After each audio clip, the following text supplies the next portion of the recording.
요한계시록입니다. 드디어 이제 우리가 90일 성경 통독 마지막 날이 되었습니다. 요한계시록 그동안 굉장히 수고하시고 애쓰셨습니다. 오늘 우리 파티해야 되는데, 네. 요한계시록 마지막 날입니다. 오늘 요한계시록입니다. 코로나 때문에 우리가 모여서 이렇게 마지막 날 파티도 못하고 아쉽지만 각자 오늘 다 읽으시고 파티 하시기 바랍니다. 요한계시록을 읽기 위해서는 우리가 이 배경을 조금 살펴봐야 합니다. 요한계시록은 요한이, 예수님의 제자 요한이 반모섬에 유배되어서 쓰게 되는 책입니다. 도미티안 황제가, 이제 네로 황제 이후에 도미티안 황제가 기독교를 박해합니다. 네로 황제 때 바울도 순교하고 베드로도 순교하고 그러는데, 그 이후에 도미티안 황제 때 또다시 박해가 시작됩니다. 이 도미티안 황제는 네로 황제 박해보다 더 심각한 박해를 했다고 기록되어 있습니다. 우리가 네로 황제 박해만 많이 생각하는데요. 도미티안 황제의 박해는 그 앞서한 박해를 아주 잘 이 학습해서 굉장히 교묘하게, 그리고 아주 심각하게 기독교인들을 철저하게 죽였습니다. 네로 황제는 그 로마의 불이 난 것, 화재 사건을 기독교인들에게 몰면서 박해를 했는데, 도미티안 황제의 박해는요, 지금 그 로마의 그 경제 상황에 대한 책임을 기독교인들에게 모는 겁니다. 이 도미티안 황제는 로마가 이제 부흥하고 경제적으로 좀 잘 먹고 잘 살려고 하면 그리스 신들을 다시 우리가 좀 잘 섬겨야 한다. 그리고 그리스 신을 이렇게 잘 섬기는 그런 일들을 합니다. 그러면서 그가 사실은 내가 말 안 했는데 나도 신이다, 이렇게, 내가 사람이 아니고 신이다, 이렇게 고백을 합니다. 그래서 도미티안 앳 데오스, 도미티안 황제와 또 신이시다, 하나님이시다, 이렇게 부르게 합니다. 그래서 모든 그 로마의 백성들은 도미티안 황제를 황제이자 하나님, 이렇게 부르는 명칭을 부르게 하지만 기독교인들은 그 명칭을 부르지 않아요. 그래서 기독교인들이 이렇게 부르지 않을 것을 알고 그것을 명했고요. 그래서 기독교인들이 그렇게 부르지 않자 그 함정에 빠진 거죠. 기독교인들이 신을 제대로 섬기지 않기 때문에 우리가 복을 받을 수 없다. 그래서 이들을 신에게 제물로 바치자. 그래서 이제 집요하게 기독교인들을 죽이기 시작한 겁니다. 그러니까 바로 그 전까지는 이제 네로 박해 끝나고 나서 기독교인들이 박해 없이 잘 지냈습니다. 그런데 기독교인들을 박해를 하기 시작하니까 내가 그 전까지 교회를 잘 다니고 신앙생활 잘 하다가 박해를 받으니까 어떻게 됩니까? 곧 잡혀가서 불에 태워 죽기도 하고 사자밥이 되기도 하고 온갖 그 고문을 받으면서 기독교인들이 누구인지를 또 불어야 되고, 이런 그 고통 가운데 기독교인들이 어떻게 했겠습니까? 많은 사람들이 배교합니다. 이 도미티안 황제의 박해를 피할 수 있는 길이 있겠습니까? 있지요. 한마디면 됩니다. 나 예수 안 믿어요. 이 한마디면 피할 수 있는 겁니다. 예수 안 믿습니다라는 한마디면 이 박해는 얼마든지 피할 수 있는 겁니다. 그런데 그 말을 하지 않고 잡혀가는 사람이 있는가 하면, 많은 사람들이 그렇게 말하면서 기독교를 배교합니다. 예수님을 떠나가죠. 그때 요한 같은 사도, 그리고 많은 그 교계의 지도자들은 다 잡혀서 유배를 가거나 아니면 죽임을 당합니다. 그러니 교회들은 어려움을 당하고 있는데 그 교회들을 이끌어줄 또 리더는 사라지고, 그러니까 성도들이 각자의 위치에서 함께 예배도 하지 못하고 목회자도 없는 가운데 날마다 그 고통의 시간들을 버텨나가야 되는 그 힘들고 어려운 시간이 요한계시록을 쓰게 되는 그 배경의 시간입니다. 꼭 오늘과 같이 바로 적용할 수 있는 상황은 아니지만, 오늘 가만히 보면 오늘날도 우리가 코로나로 인해서 우리 함께 모이지 못하고 목회자들과 함께 만나서 대화하지 못하고 신앙을 나누지 못하고 삶을 나누지 못합니다. 그리고는 각자의 삶의 자리에서 고난을 당하고 있죠. 이런 상황, 다 정확하지는 않지만 그 시대가 훨씬 더 박해가 심하지만, 이런 고난의 자리에서 요한이 밤모섬에서 하나님께서 주시는 환상과 계시를 가지고 이 글을 쓰고 이 요한계시록을 고난당하고 있는 성도들에게 보내는 것, 이것이 계시록입니다. 이러한 배경을 우리가 알고 성경을 읽어 나가면 되겠습니다. 요한계시록은 1장 19절을 보면요, 그러므로 내가 본 것과 지금 있는 일과 장차 될 일을 기록하라. 요한계시록은 세 가지 파트로 기록되어 있습니다. 네가 본 것을 기록하는 겁니다. 내가 본 것이 뭐냐면, 환상으로 1장에 예수님을 그 금초대사에 지나가시는 그 예수님을 본 것, 그 환상을 본 것, 그걸 기록하는 것이고요. 네가 본 것, 그리고 지금 있는 일.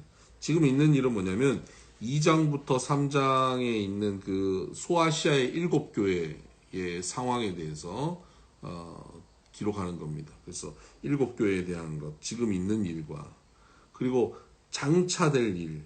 장차될 일은 뭐냐면 4장부터 요한계시록 끝까지 4장부터 22장까지 있는 앞으로 이루어질 예언적인 말씀을 기록하는 겁니다. 네가 본 것 1장, 지금 이제 있는 일 2장부터 3장, 그 소아시아의 7교회, 그리고 4장부터 22장까지 장차될 일, 이렇게 기록되어 있습니다.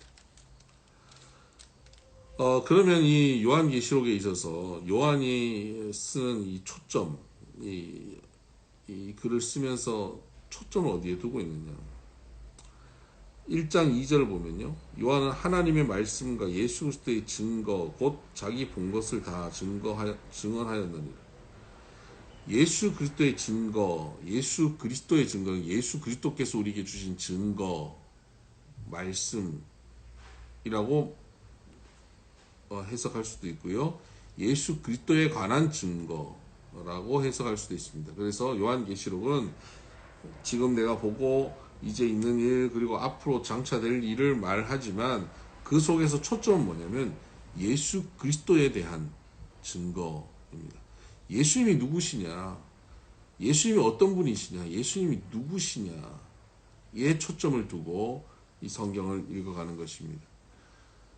지금 고난당하고 핍박받고 있는 이 백성들에게 이 요한계시록은 666이 뭐냐, 14만 4천이 뭐냐, 우리 그 요한계시록 볼 때 그런 걸 많이 따지잖아요. 아마겟돈 전쟁이 뭐냐, 이게 뭔지를 정확하게 알지 못해서 우리가 요한계시록 잘 풀지 못하는데요. 사실은 그걸 몰라도 요한계시록 전체 오늘 읽으시면서 어디에 초점을 맞추시냐면 예수님이 누구시냐, 예수님이 누구시냐에 초점을 맞춰서 읽으시면 되겠습니다. 왜냐하면 예수님에 대한 증거를 기록해 놨기 때문입니다. 그래서 요한계시록을 사실은 5번째 복음서라고도 부릅니다. 마태, 마가, 누가, 요한 4복음서잖아요. 4개의 복음서, 이 복음서는 예수님에 관한 증언 아닙니까? 예수님에 대한 증언. 예수님이 이 땅에 처음 오셨을 때, 초림하셨을 때의 예수님의 증언입니다. 처음 오신 예수님에 대한 증언이 마태, 마가, 누가, 요한이고요. 다시 오실 예수님.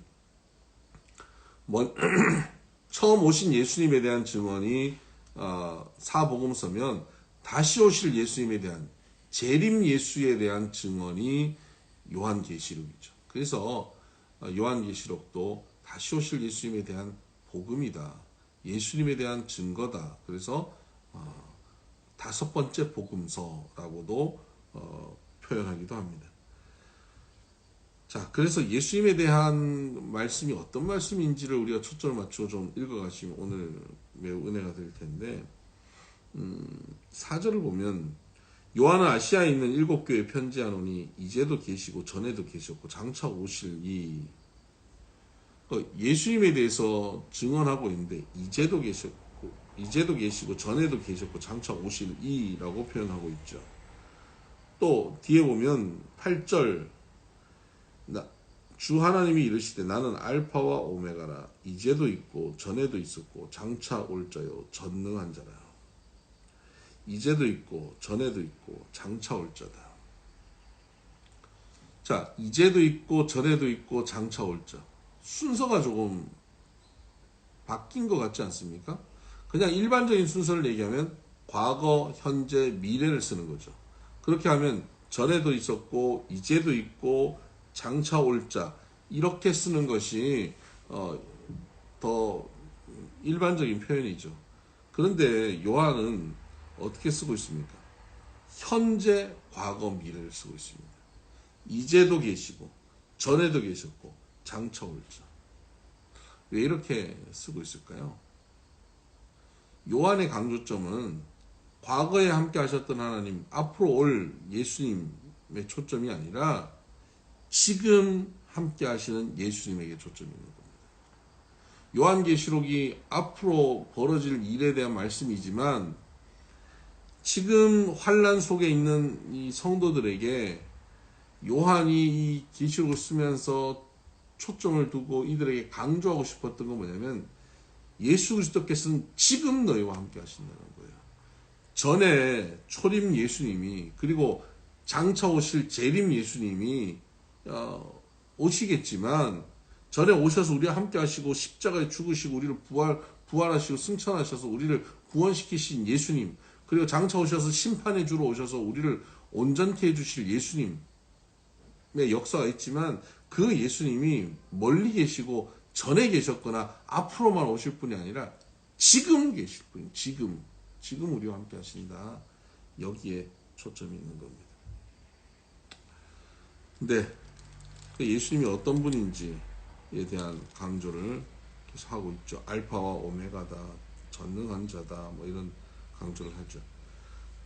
자, 1장은 그렇게 지금 우리가 본 것을, 요한이 본 것을 기록하고요. 2장과 3장은 이제 아시아에 있는, 소아시아에 있는 7교회에 대한 말씀을 기록한 겁니다. 그리고 4장과 5장은 천상의 예배 광경입니다.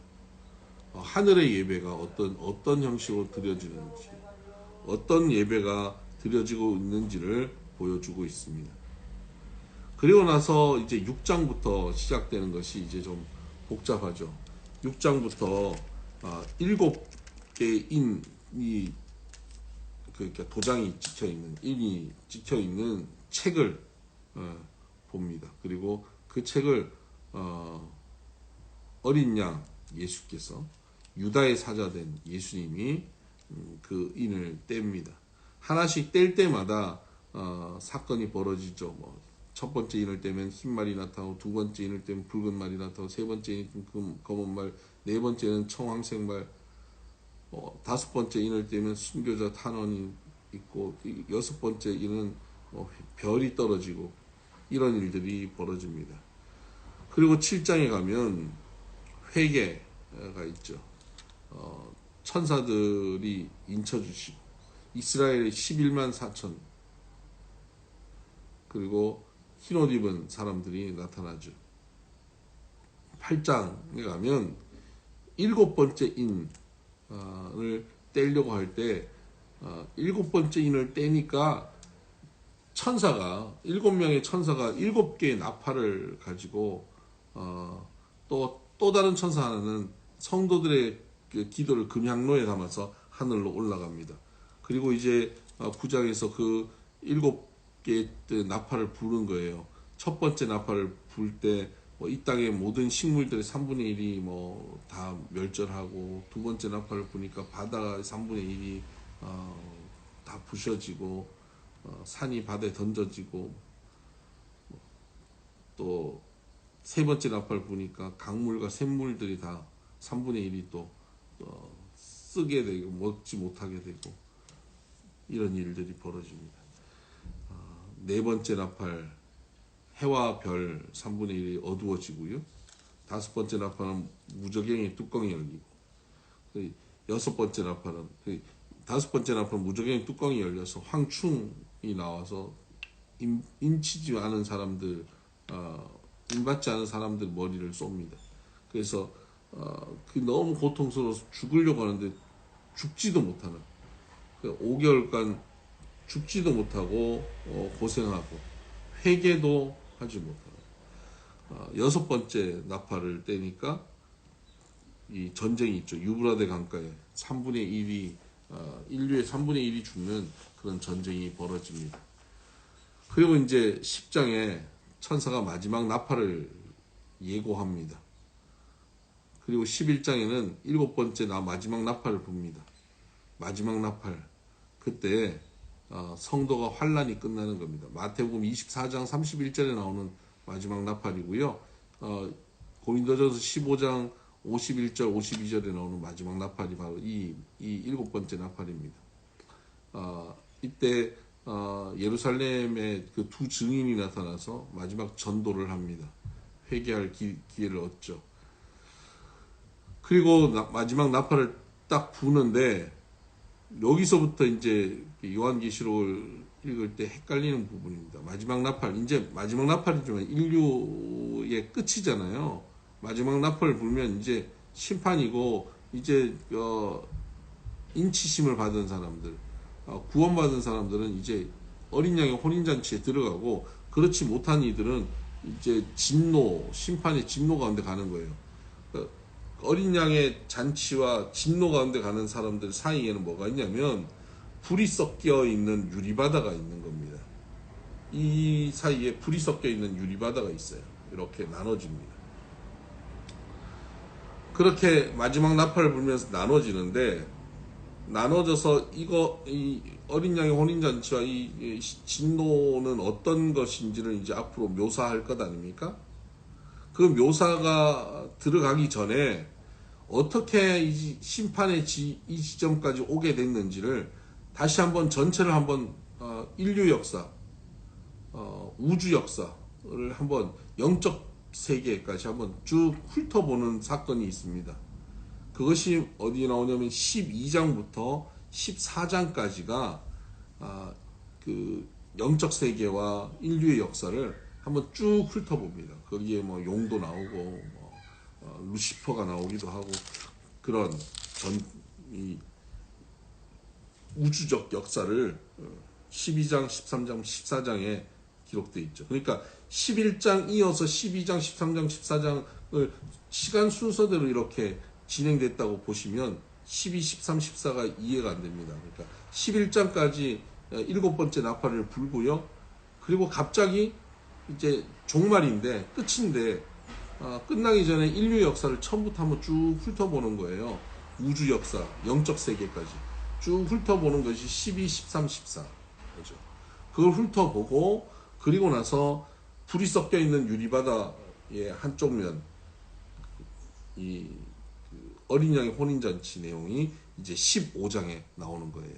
어린 양의 혼인잔치에 참여한 모습들이 15장에 나오고요. 그리고 15장에 잠깐 어린 양의 혼인잔치를 이렇게 묘사하다가 불이 섞여 있는 유리바다 건너편, 하나님의 진노가 있는 자리, 그 자리에 이제 또 묘사를 하는 겁니다. 여기 어린 양의 혼인잔치 한참 설명하다가, 자, 그러면 저기 불이 섞인 유리바다 건너편, 하나님의 진노가 있는 그쪽을 한번, 뭐, 리포터를 한번 불러서 한번 소식을 들어보십시다. 그러고 이쪽으로 이제 카메라가 방향을 잡는 거죠. 여기 찍다가 여기 찍는 거예요. 그래서 이 진노를 당하고 있는 이 모습을 16장부터 18장까지 이렇게 묘사하고 있습니다. 16장에 이제 이곳을 묘사하는데 일곱 대접, 일곱 번째 나팔을 불면 이제 천사들 일곱 대접을 이제 부어버리는데요. 첫 번째 대접을 부으니까 뭐 악독한 헌대, 짐승의 표, 그리고 두 번째 그러니까 바다의 피, 세 번째는 모든 물이 또 피가 되고, 네 번째는 태양으로 뜨거워지고, 다섯 번째는 병과 종기가 가득해지고요. 여섯 번째는 귀신의 영이 막 나타나는 전쟁을 예비하게 되고요. 일곱 번째는 내성과 지진과 우박, 막 30kg짜리 막 우박이 막 떨어지는 그런 일이 벌어지고 있죠. 그래서 17장에는 음녀의 종교, 거짓 종교가 나오고요. 18장에는 짐승의 정부. 완전히 그 짐승의 정부가 이제 나타나서 완전히 멸망하게 되죠. 그렇게 불이 섞여 있는 유리바다 건너편은 이런 환란과 혼란 속에서 놓여 있지만, 이 위쪽은 어린 양의 혼인잔치는 이런 혼란 가운데 있는데, 어린 양의 혼인잔치는 반면 어떠냐? 그리고 16장, 17장, 18장이 끝나고 19장 다시 어린 양의 혼인잔치를 묘사합니다. 19장을 15장 뒤에 또 어린 양의 혼인잔치를 묘사하는 것이 19장에 나오고요. 그리고 20장에 천년 왕국이 이루어집니다. 천년 왕국이 와서 이루어져서 마귀가 이제 무저경에 잠깐 있다가 무저경에서 또 잠깐 놓여서 세상을 유혹합니다. 그리고 마귀를 유황과 불 가운데 던져버리죠. 천년왕국의 큰 심판이 있고요. 그리고 21장, 22장에 새 하늘과 새 땅이 이루어지는 것입니다. 그때 온전한 예루살렘 성전이 임하는 겁니다. 자, 헷갈리는 부분이 이 부분입니다. 11장에 일곱 번째 나팔을 불고, 마지막 나팔이죠. 그리고는 하나님의 백성들은 불이 섞여 있는 유리바다 건너편 어린 양의 혼인잔치, 이걸 묘사하는 것이 15장과 19장이고요. 이렇게 가기 전에 인류 역사, 우주 역사를 한번 훑어보는 게 12, 13, 14장입니다.